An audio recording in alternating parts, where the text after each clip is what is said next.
Hey, it's May here, and I've been at Arizona State University this week, and it's always so refreshing to be at a university, a place of learning, because it's just set up for us to learn and develop.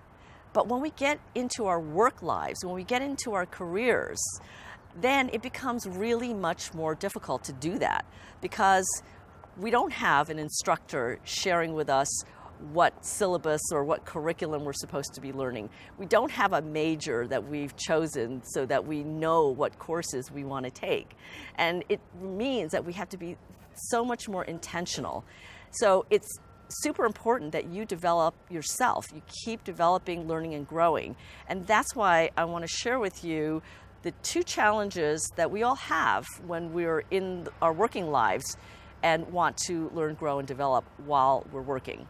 And then what do we do about them? So the first challenge is, what do you learn? What topics, right? And in that one, I always like to say, you want to think about the following three areas, because these are the three key areas that will always stand you in good stead in your career.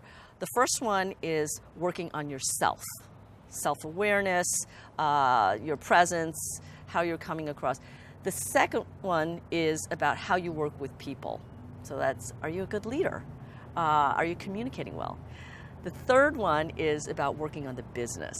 So being strategic, making good decisions. And so you always want to be thinking about those three areas and choosing the one that, if you worked on it right now, would most help you become more successful right now. Then the second challenge that we have is, how do we learn? So most of us can't take time off of our work to go and get a new degree or take a important course. So the easiest thing and the most effective, in my view, is to read and to develop that reading habit. And by the way, if you prefer to be, if you're an Audible learner, then get an audiobook. So there are three books that I recommend. First one is called Mindset, and this one is by Carol Dweck, and it's about how you work on yourself. So in Mindset, she talks about the difference between a growth mindset and a fixed mindset.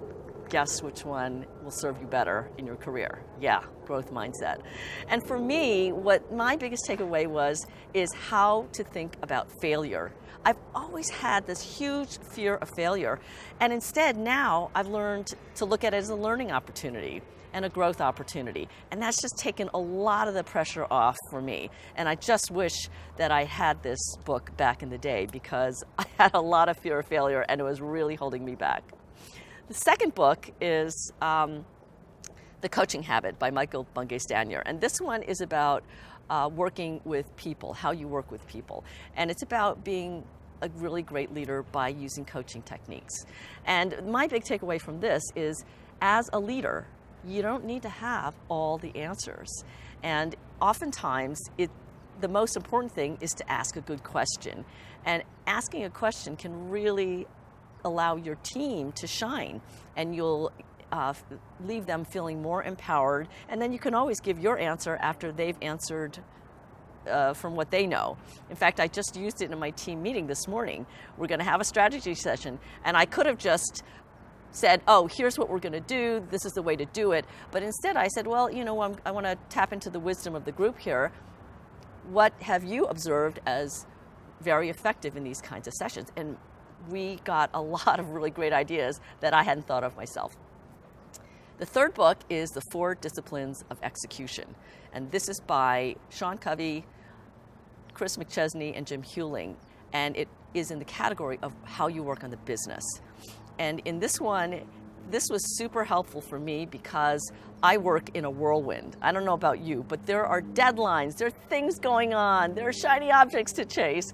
And their book has really helped me focus on the most important 1 or 2, possibly 3 big goals that are important but not yet urgent, and how to make time for that, and how to make time and get my team to buy into those too, so that we're all working together.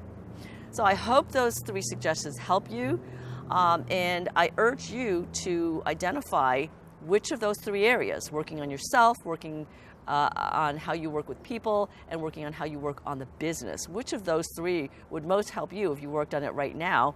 And then, most importantly, what are you reading? What are you going to read to help you make those shifts and improvements? What's on your nightstand right now? Leave a comment and let me know what you're going to read. And if you're watching this from anywhere other than my blog, head on over to maybusch.com/blog, and I look forward to welcoming you there. And remember, be bold, play big, and spark joy for yourself and everyone around you.